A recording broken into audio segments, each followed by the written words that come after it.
Hello and welcome to What Did I Miss? Where today I'm looking back on the first season of Star Trek Lower Decks and pointing out my top 10 spoiler-free Easter eggs used this season. Before I get started, let me know in the comments what were your favorite references that you noticed in the first season. And please try and keep it spoiler-free for my friends across the pond who have not yet had a chance to watch this show.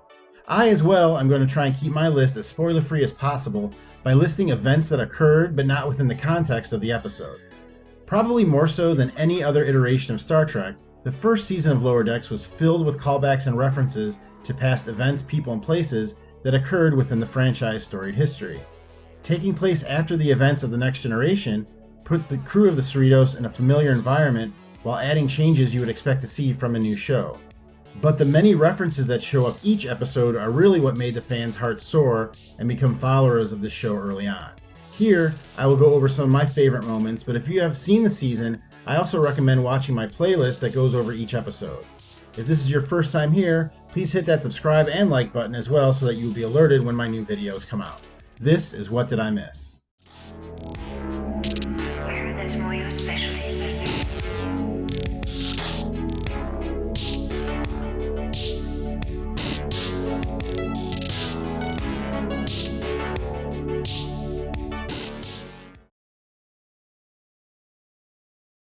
Everyone has their favorite villains in Star Trek, and even though he is not a villain in the most conventional sense, Q is definitely one of my favorites of all time. Luckily for us, but maybe not so much for the crew of the Cerritos, Q shows up in one episode to briefly torment the crew, while also making references to his beloved Mon Capitan. Although his appearance is brief, it does establish that he has a relationship with this new crew, which may mean that we could see Q popping up again in future episodes. The best part of this inclusion of the character was that John Delancey, who played him on The Next Generation as well as Deep Space Nine and Voyager, voiced him again on Lower Decks, making him the only non-cast member to have appeared in 4 different Star Trek series. Honestly, I doubt anyone else could have voiced the character since he is so well known to fans of Star Trek. Speaking of hearing voices, another cool thing that Lower Decks did in its first season was invite back former cast members and other actors who appeared on Star Trek films and television and get them to voice characters on the show. I won't go into each because again, I don't want to give away too many spoilers, but there are some I can mention. Specifically, 2 actors who played many characters on Star Trek, J.G. Hertzler and Kurtwood Smith. Kurtwood Smith may be most well known as Red from That 70s Show, but he also appeared as 3 characters on 3 separate productions of Trek, and he can add another to his resume after this season. J.G. Hertzler appeared as a few more characters than Smith, having portrayed 8 characters now on Star Trek, not counting changelings or prophet visions, but most famously General Martok on Deep Space Nine. I think you can also notice some inspiration from his famous role in the design of his character on Lower Decks, another nod to the fans. In the first episode of the season, Mariner is trying to get Boimler excited about their friendship and starts to name off various figures from Trek's history, like James Kirk and Gary Mitchell. She eventually says that Boimler should pick up fencing, as in her words, they need a sword guy like Hikaru Sulu, who is known for his love of fencing.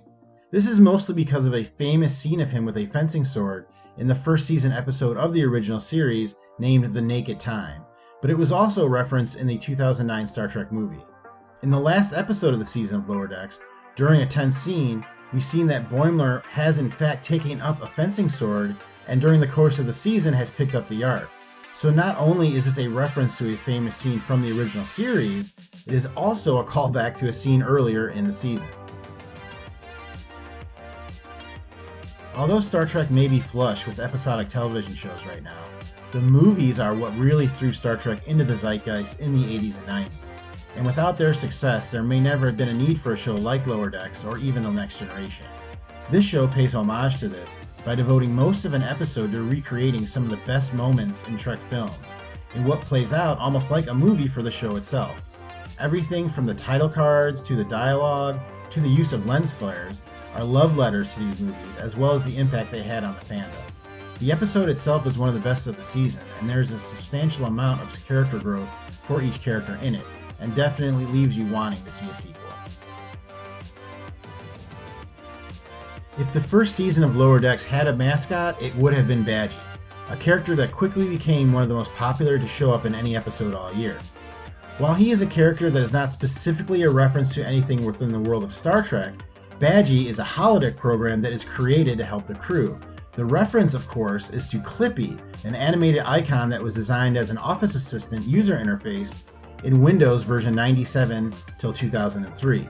The mannerisms and some of the dialogue that Badgey comes up with are very similar to Clippy as well, with a certain twist on them. Badgey was one of those surprises that fans of the show came to expect more and more as the season went on, and I look forward to seeing what other crazy characters the writers will come up with in Season 2. The first season of Lower Decks may have had more references to California since the last album by the Red Hot Chili Peppers. The USS Cerritos is classified as a California-class ship and was created just for this show. But throughout the first season, we see almost half a dozen other California-class ships, all with different names of cities in California, like the Merced, the Rubidoux, and the Solvang.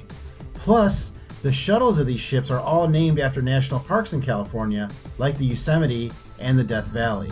I also noticed a couple of references to marijuana in the first season that I can't help but think are subtle nods to California lifestyle. But considering that most of the show was produced during the pandemic, the writers may have just been naming things after objects they saw out their own windows. The crew goes through many crazy adventures throughout the first season, and one such adventure leads one of the crew to end up on a Starfleet medical vessel known as the Farm, in the hopes of curing an ailment. But what we see instead is an experimental NX-class ship, which is a callback to the NX-class Jonathan Archer-led Enterprise, that emerges from a thunderstorm in space, similar to Nero's ship's appearance in the 2009 reboot movie. The episode itself is extremely funny and also holds a few other references that I cannot say without giving away spoilers. But what I can say that happens next is a hilarious tale that gives us some great references to past characters in Trek, like a member of the crew from the original animated series, as well as a callback to Captain Pike, and a reference to an age-old rascal of an episode from The Next Generation. Early on in the first season, it is established that Mariner is well versed in the history of Star Trek events, especially those that have involved the USS Enterprise. While looking into, or more accurately speaking, obsessing over, a situation that occurs on an episode, she creates a conspiracy board filled with references to virtually every iteration of Star Trek. There is a picture of a humpback whale, presumably from Star Trek The Voyage Home, Binars from The Next Generation, a Suluban from the show Enterprise, a Cardassian, a Romulan, and many others. Knowing all of the references used throughout the first season, I wouldn't doubt if the writer's room had a similar corkboard filled with references they wanted to work into episodes. But the scene is one that I'm sure plenty of Star Trek fans will freeze and rewatch just to catch all of the Easter eggs. It is no spoiler to say that Ensign Mariner is not an officer that is against having a good time. One of the best examples of this is her cachet of contraband, which is featured at various times during the season. It is also revealed later in the season that someone we recognize may have taught her how to hide said contraband. Within it, we get a lot of callbacks to famous Trek props, like a Tribble, a Klingon bat'leth, and a bottle of Romulan ale. But there are also really obscure items like a toy from the 1970s that Time may have forgotten, but apparently Mike McMahon and the writers of the show did not.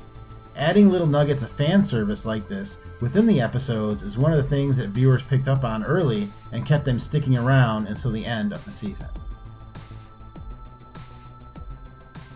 We get to see a lot of things during the course of the first season of Lower Decks that we may have seen in live action or on the prior animated series before.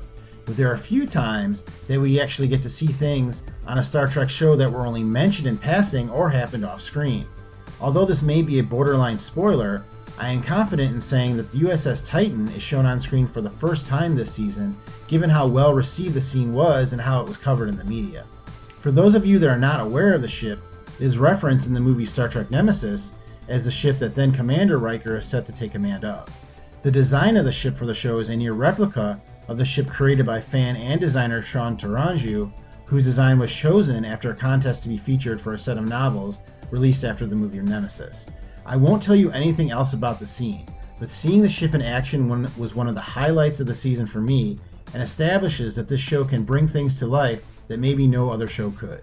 Well, those were my favorite moments, but you let me know, what did I miss? What references did you think were the funniest or most unexpected during the first season?